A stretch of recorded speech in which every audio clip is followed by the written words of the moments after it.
नमस्कार दोस्तों, आप सभी का स्वागत है हमारे YouTube channel basics of electrical engineering में।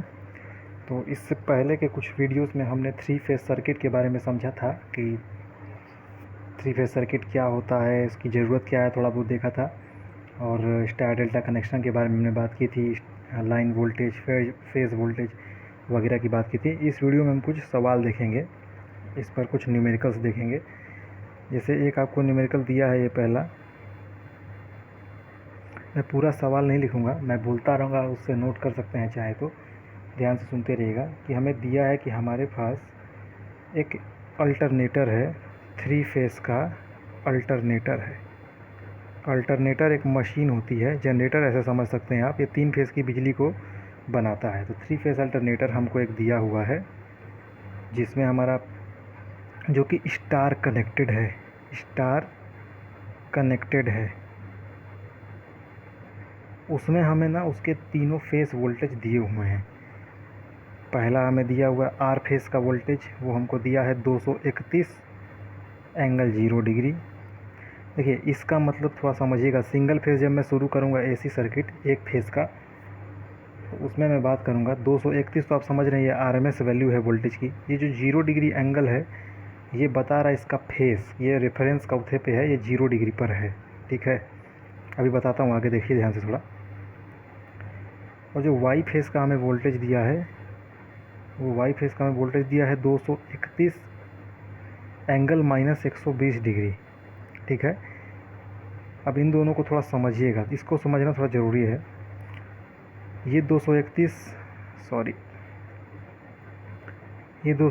जो हमें दिया हुआ है, ये तो इसके बराबर ही है। ये जो -120 डिग्री दिया है, ये जो वी वाई है, ये वी आर से लैग कर रहा है। कितना लैग कर रहा है? 120 डिग्री, ये बता रहा है। इस तरह लिखने का मतलब यही होता है, सिंगल फेस में समझेंगे।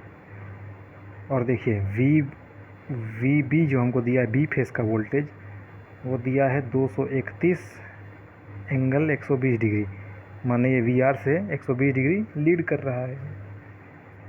अगर इसको बनाने की अगर आप कोशिश करेंगे तो ऐसे बन सकता है। ध्यान से देखिएगा, आप ऐसे बना सकते हैं वी आर को। वी आर था, एंगल 0 डिग्री पर था। वी वाई को आप ऐसे बना सकते हैं, वी वाई कितने एंगल पे था? -120 डिग्री पर था। और वी बी को आप ऐसे बना सकते हैं, वी बी एंगल +120 डिग्री पर, ऐसे बना सकते हैं।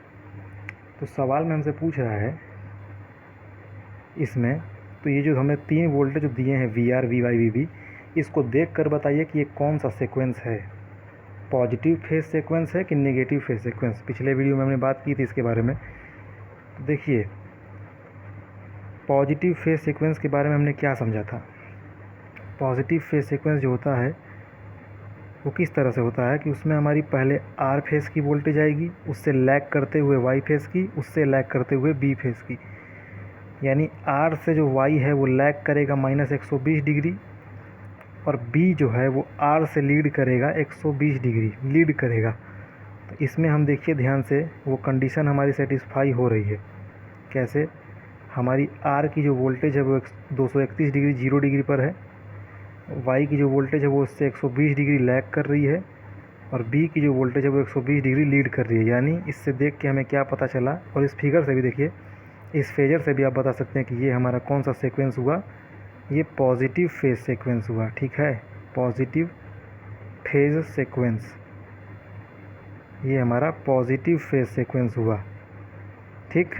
अच्छा, अगर ये सवाल मान लीजिए ऐसे दिया होता कि भैया आपकी अल्टरनेटर की वोल्टेज ऐसे है कि मान लीजिए आर फेस की वोल्टेज आपको दिया है 231 एंगल 0 डिग्री, फिर आपको दे दिया मान लीजिए वाई फेस की वोल्टेज दे दिए 231 एंगल +120 डिग्री,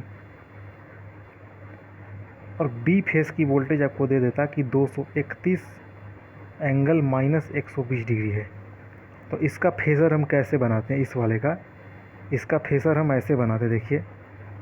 इसमें हम सबसे पहले वी आर को ले लेते, 0 डिग्री वाले को, उससे 120 डिग्री पीछे कौन है? वी बी है। तो वी बी को हम यहाँ बनाते, क्योंकि 120 डिग्री से पीछे है, ये वी बी है,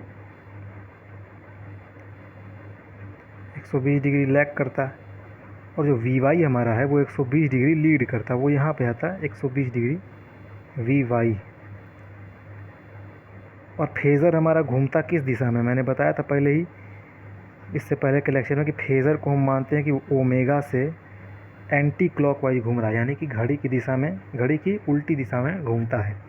तो इसमें पहले मैक्सिमम वोल्टेज कौन पाएगा, वी आर पाएगा, उसके बाद वी बी का बारी आएगा, उसके बाद वी वाई का। यानी यहाँ पे हमारा सीक्वेंस कैसे बन रहा है, यहाँ पे हमारा सीक्वेंस बनेगा आर, फिर बी, फिर वाई।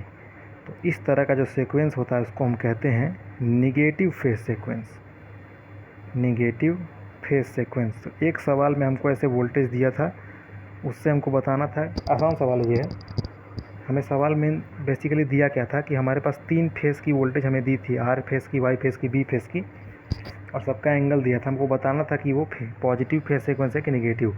फेजर बना के हम आराम से बता सकते हैं। इसमें देखिए हमने नेगेटिव सीक्वेंस ले लिया, नेगेटिव की भी बात कर ली हाथों हाथ, ठीक है। अच्छा, अब दूसरे सवाल की हम बात करते हैं। तो देखिए दोस्तों, दूसरा सवाल में हमको क्या दे रहा है, हमें सवाल में कह रहा है कि हमारे पास एक स्टार कनेक्टेड बैलेंस लोड है, और उस हर बैलेंस लोड में जो इम्पीडेंस लगी हुई है वो इतनी इम्पीडेंस लगी हुई है। इसका मतलब मैं आपको समझाता हूँ। अगर आप लोग सिंगल फेस पढ़े होंगे तो देखिए ये जो +J6 लिखा है ना, ये होता है हमारा इंडक्टिव रिएक्टेंस, ठीक है। जब प्लस के साथ दिया रहता है जे के अंदर जो भी चीज़, जैसे जो 6 दिया हुआ है, ये हमारा इंडक्टिव रिएक्टेंस है, यानी कि हम इसको एक्स लिख सकते हैं। एक्स हमको दिया है 6 ओम। पर फेज कह सकते हैं, प्रति फेज़ का, हर फेज़ में इतना है तो हम प्रति फेज़ कह सकते हैं। और जो हमको रेजिस्टेंस दिया हुआ है, जो ये जो वास्तविक वाला जो टर्म है आर, इसको हम कहते हैं रेसिस्टेंस। ये 8 ओम प्रति फेज़ दिया है। फिर से समझिए, जो हम इम्पीडेंस लिखते हैं ना, ये जो 8 + J6 है, 8 + J6, इसको हम कहते हैं जेड, इम्पीडेंस कहते हैं। ये कॉम्प्लेक्स नंबर होता है, सम्मिश्र संख्या की तरह। और ये आप जानते होंगे कि सम्मिश्र संख्या का जो ये वाला भाग होता है उसको हम कहते हैं वास्तविक भाग, यानी कि रियल वैल्यू। और ये वाला जो भाग होता है उसको हम कहते हैं इमेजिनरी वैल्यू, यानी कि काल्पनिक भाग। तो जो वास्तविक वाला भाग होता है ये, उसको हम कहते हैं प्रतिरोध। और जो प्लस के साथ अंदर दिया होता है काल्पनिक वाला भाग, उसको हम कहते हैं इंडक्टिव रिएक्टेंस, यानी प्रेरकीय प्रतिघात कहते हैं, ठीक। तो ये हमको सवाल में दिया हुआ इस तरह से। तो सवाल में क्या है, अब समझ में आ गया होगा। फिर से पढ़ते हैं सवाल। सवाल में ये कह रहा है कि एक हमारे पास बैलेंस स्टार लोड है, स्टार कनेक्शन बैलेंस लोड दिया हुआ है, इसमें इम्पीडेंस ये लगे हुए हैं 400 वोल्ट, यहाँ पे लाइन वोल्टेज। देखिए, जब भी आपको डायरेक्ट कहे कि 400 वोल्ट से कनेक्टेड है तो आप समझिएगा कि वो लाइन वोल्टेज दिया है, फेस वोल्टेज नहीं देता, हमेशा लाइन वोल्टेज देता है। हमसे पूछ रहा है लाइन करंट निकालिए और पावर फैक्टर निकालिए, ठीक। लाइन करंट और पावर फैक्टर हमको निकालना है, पावर भी निकालना है और टोटल वोल्ट एम्पियर भी हमको निकालना है। तो सबसे पहले हम इसमें फेस वोल्टेज निकालेंगे। फेस वोल्टेज कहाँ होगा भाई, देखिए ये वाला जो भाग होता है उसको हम कहते हैं न्यूट्रल। तो आर और एन के बीच जो वोल्टेज होगा ना, उसी को हम कहते हैं फेस वोल्टेज, VPH। तो स्टार कनेक्शन में हमने क्या पढ़ा था कि जो फेस वोल्टेज होती है वो होती है क्या, लाइन वोल्टेज बटा कड़ी में 3। किसके केस में, कड़ी में 3, स्टार कनेक्शन के केस में।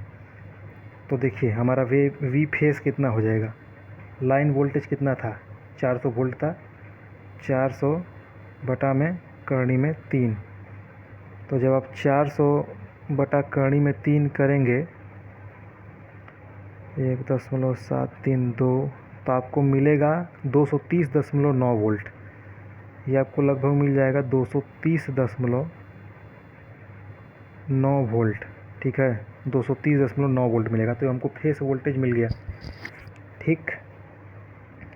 अच्छा, अब हमको इम्पीडेंस निकालना। देखिए इम्पीडेंस कैसे निकालते हैं, हमको क्या दिया हुआ है, हमको दिया था हमारा Z बराबर 8-J6। तो इसका मापांक आप लोग कैसे निकालते थे, ऐसे मॉड्यूलस आपको निकालना है तो ऐसे निकालते थे, करनी में 8 का स्क्वायर धन 6 का स्क्वायर। याद आ रहा है कुछ गणित में, मैथ में हम लोग ऐसे मैथमेटिक्स में पढ़ते थे, मॉड्यूलस निकालने इसका मापांक। तो ये हमारा कितना हो जाएगा, करनी में 100 बराबर 10। ये हमारा नेट इम्पीडेंस आ गया 10 ओम। ठीक है। अब हम निकालेंगे फेस करंट। तो हमारा फेस करंट जो होगा वो हो जाएगा फेस वोल्टेज बटा में इम्पीडेंस का परिमाण। तो फेस वोल्टेज हमारी कितनी दी हुई है 230.9, तो यहाँ रखिए 230.9 बटा जेड हमारा कितना आया है 10। तो ये हमारा करंट कितना हो जाएगा, करंट हो जाएगा 23.09 एम्पियर, 23.09 एम्पियर। ये हमारा करंट हो गया। तो ये कौन सा करंट हुआ, हमारा फेस करंट हुआ है। ध्यान से देखिए हमने क्या क्या किया है। हमें लाइन वोल्टेज दिया था, हमने फेस वोल्टेज निकाल लिया, इम्पीडेंस हमने निकाल लिया। तरीका है निकालने का। सिंगल फेस में आप लोग पढ़े होंगे, नहीं पढ़े हैं तो मैं सिंगल फेस का भी अब लेक्चर इसके बाद मैं सिंगल फेस ही पढ़ाऊँगा। तो सिंगल फेस में बताऊँगा तो उसमें देखिएगा। पहले 3 फेस में इसलिए बता रहा हूँ क्योंकि ज़्यादा कठिन लगता है लोगों को, पहले इसको समाप्त कर लिया। तो यहाँ से हमारी फेस करंट निकल गई। अब देखिए स्टार कनेक्शन में क्या होता है, हमारी लाइन करंट जो होती है वो फेस करंट के बराबर होती है। IL बराबर IPH होता है। IP लिखिए या IPH लिखिए, बात एक ही है। स्टार कनेक्शन में लाइन करंट और फेस करंट बराबर होता है। तो हम क्या लिख सकते हैं, फेस करंट हमको पता है तो लाइन करंट भी कितनी हो जाएगी 23.09 एम्पियर। ठीक, ये हमारी लाइन करंट हो गई। और हमसे क्या पूछ रहा है, पावर फैक्टर निकालिए। तो सिंगल फेस में इसका भी फार्मूला आएगा, घबराइएगा नहीं। पावर फैक्टर जो होता है हमारा cos फाई, वो एक रेजिस्टेंस और अगर रिएक्टेंस सीरीज में लगे हों तो उसके लिए होता है R बटा एक्स, सॉरी R बटा जेड होता है, R बटा जेड। R हमारा कितना था 8 ओम और जेड कितना आया था 10। देखिए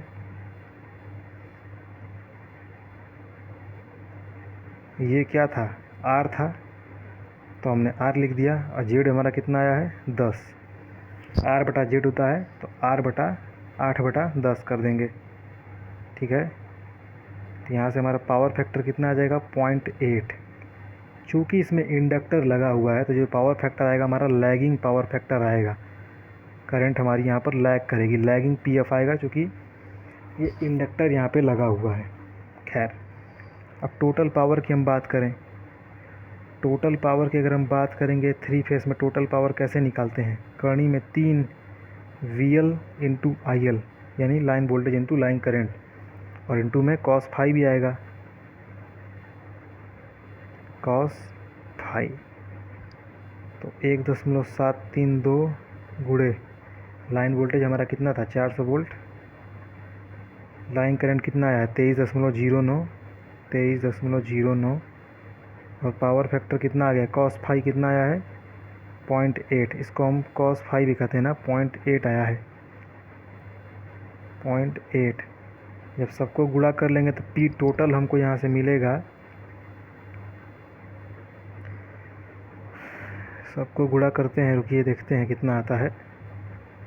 तो ये हमारा आया है 12,797.4 वाट आया है। वाट को W से दिखाते हैं।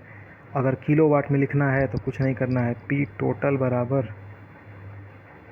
3 अंक पे दशमलव यानी 12.7974 किलो वाट हम लिख सकते हैं, क्योंकि 1 किलो वाट बराबर 1000 वाट होता है।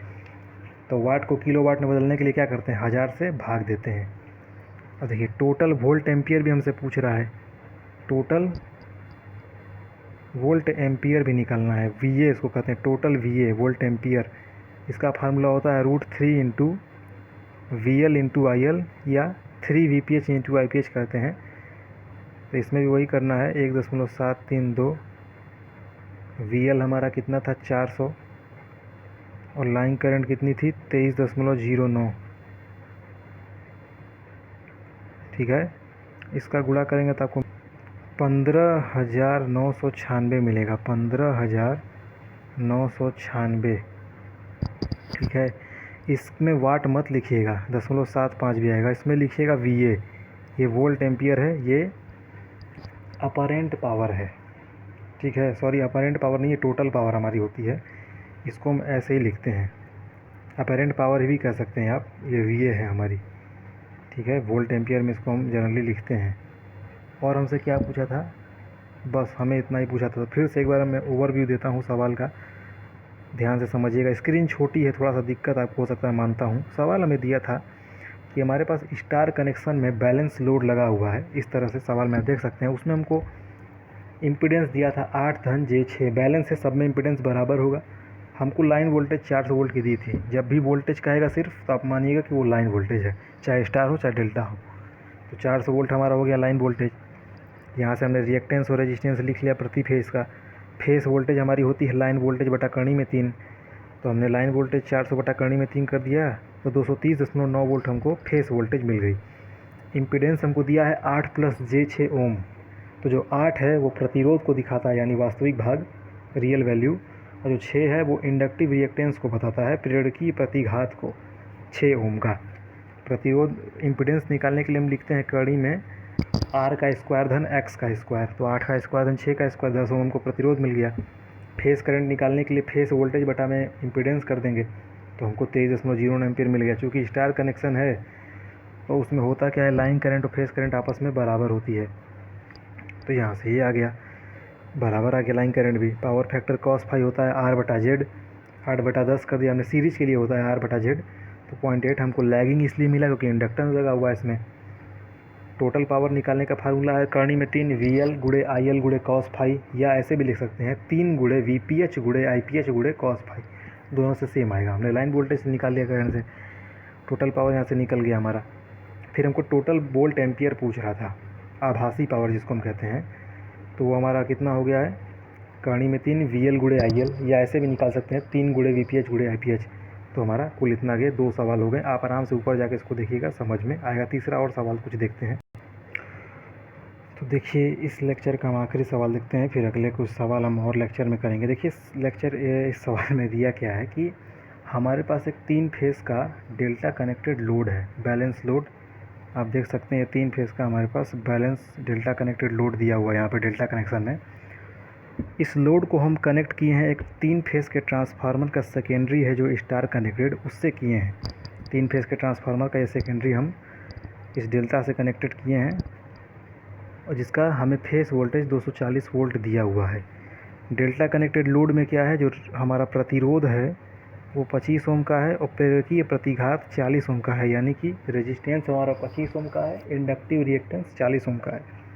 ठीक है, इस तरह से हमें बैलेंस लोड दिया है। हमसे पूछ क्या रहा है कि भैया आप बताइए कि इस फेस हर ब्रांच में करंट बताइए डेल्टा के अंदर। ठीक है, लोड के अक्रॉस वोल्टेज बताइए, ट्रांसफार्मर की सेकेंडरी वाइंडिंग की करंट बताइए, यानी ये करंट, यहाँ से करंट कितनी निकलेगी, ये आई, ये हमको आई बताना है करंट। ठीक, और ये इतना हमें चीज़ बताना है। तो देखिए कैसे बताएंगे। सबसे पहले देखिए, इसको ध्यान से ज़रा समझिएगा। डेल्टा कनेक्टेड लोड जो लगा है उसका सिरा कहाँ कहाँ है, दोनों हरा वाला पॉइंट को देखिएगा, इनके बीच लगा हुआ है। तो इसके बीच का ये जो वोल्टेज यहाँ पर हम देखेंगे, इस वाले हरे को हम, तो इनके बीच का वोल्टेज, इसका उसके बीच का वोल्टेज क्या होगा, लाइन वोल्टेज स्टार का। तो स्टार का जो लाइन वोल्टेज होगा वो डेल्टा के फेस में जा रहा है, तो यहाँ से हम लाइन वोल्टेज निकालेंगे स्टार कनेक्शन का। स्टार कनेक्शन का लाइन वोल्टेज कैसे निकालते हैं, VL बराबर क्या होता है, करणी में 3 VPH, किस कनेक्शन में, स्टार कनेक्शन, वाई कनेक्शन लिखते हैं इसको, स्टार कनेक्शन में होता है। तो VL बराबर करणी में 3 मतलब 1.732 गुणे 230, 230 वोल्टेज दिया है ना, 240 दिया है, सॉरी ये 240, आ रही बात समझ में। हम यहाँ से लाइन वोल्टेज निकालने हैं, तो जब इसका गुणा करेंगे तो आपको मिलेगा ये कितना, 415.68 वोल्ट मिलेगा। हमें लाइन वोल्टेज मिल गया, लाइन वोल्टेज यानी कि इसके अक्रॉस वोल्टेज हमें मिल गया, इस वाले पॉइंट के अक्रॉस हमें वोल्टेज मिल गया। यानी अच्छा, इसके अक्रॉस जो वोल्टेज मिला हमें क्या मिला है, लाइन वोल्टेज। और डेल्टा में क्या होता है हमारा, इन डेल्टा कनेक्शन हम क्या जानते हैं कि इन डेल्टा कनेक्शन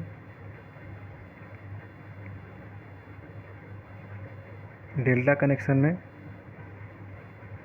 VPH बराबर क्या होता है, VL, यानी लाइन वोल्टेज बराबर फेस वोल्टेज होता है। तो डेल्टा कनेक्शन जो लोड है उसके क्रॉस उसका फेस वोल्टेज भी कितना हो जाएगा, अरे हम लोग कितना निकाले हैं, 415.68 68 वोल्ट। थोड़ा सा आप लोग स्क्रीन को ऊपर नीचे करके देखिएगा, थोड़ा स्क्रीन छोटा पड़ता है हमको। तो यहाँ से देखिए हमने VL जो निकाला वो कितना निकाला, √3 Vp। ये तो स्टार वाले इधर की हम बात कर रहे थे ना, इस वाले पॉइंट की हम बात कर रहे थे। तो उसके लिए हमने क्या निकाला, √3 Vp लाइन वोल्टेज निकाल लिया। वो लाइन वोल्टेज कनेक्टेड किसके है, इस डेल्टा के क्रॉस, यानी कि फेस वोल्टेज भी डेल्टा कितना हो जाएगा, 415.68 वोल्ट हो गया। ठीक, अब हमको निकालना क्या है, लोड में करंट निकालनी है, यानी IPH निकालना है। तो IPH हमारा हमेशा क्या होता है, VPH बटा ZPH। ठीक, यही होता है। तो यहाँ से हम अगर देखेंगे तो VPH हमारा कितना आया था, 415.68 बटा Z। जब हम निकालेंगे यहाँ से इम्पीडेंस लोड के हिसाब से, तो इसको हमको निकालने के लिए इम्पीडेंस कुछ ऐसा करना पड़ेगा, Z बराबर करणी में 40 का स्क्वायर और धन 25 का स्क्वायर।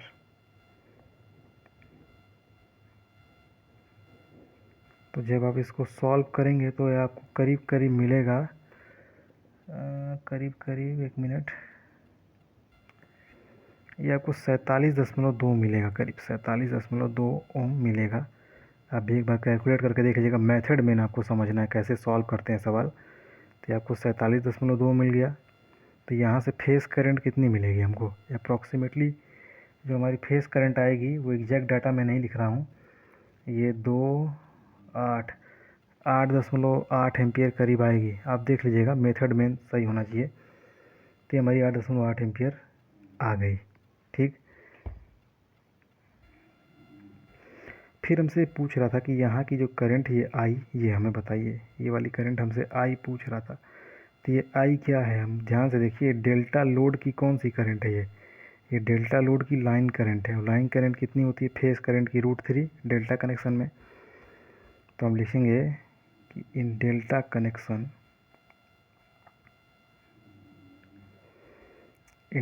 कनेक्शन जो हमारी लाइन करंट होती है वो करणी में 3 IPH होती है, करणी में 3 IPH। तो हमारी IL कितना हो जाएगी, 1.732। IPH हमारा कितना आया है डेल्टा का, 8.8 आया है, 8.8। जब आप गुणा करेंगे तो आपको करीब मिलेगा, अप्रॉक्सीमेटली मैं बता रहा हूँ, कैलकुलेशन नहीं कर पा रहा हूँ मैं, लंबा चौड़ा कैलकुलेशन हो जाएगा, समय बहुत आपका चल जाएगा। ओके, देखता हूँ कैलकुलेट करके थोड़ा सा कितना, 15.3 एम्पियर। गुणा भाग करके आप देखिएगा। तो ये 3 सवाल बस हम लेते हैं इसमें। फिर से समझिए सवाल में दिया क्या था। सवाल में हमको दिया था कि हमारे पास भैया एक 3 फेस का ट्रांसफार्मर का सेकेंडरी स्टार में कनेक्टेड है, उससे हमने एक डेल्टा कनेक्टेड बैलेंस लोड लगाया है जिसका हमको इम्पीडेंस दिया हुआ था, और स्टार कनेक्टेड ट्रांसफार्मर के सेकेंडरी का वोल्टेज 240 वोल्ट दिया था, फेस वोल्टेज। हमको निकालना क्या था, डेल्टा लोड में करंट कितनी जाएगी, उसके अक्रॉस वोल्टेज कितना आएगा, और ट्रांसफार्मर की सेकेंडरी करंट कितनी आएगी। तो वही हमने ये कैलकुलेशन किया है। इम्पीडेंस निकाल लिया करणी में, वास्तविक यानी प्रतिरोध का स्क्वायर धन पेड़ की प्रतिघात का स्क्वायर, उससे हमने निकाल लिया यहाँ पर लाइन वोल्टेज निकाल लिया करणी में 3 VPH स्टार कनेक्शन में। और ध्यान से कैलकुलेशन आप देखेंगे तो आपको पूरा समझ में आ जाएगा। आगे हम कुछ और भी बात करेंगे, जुड़े रहिएगा। तब तक के लिए धन्यवाद।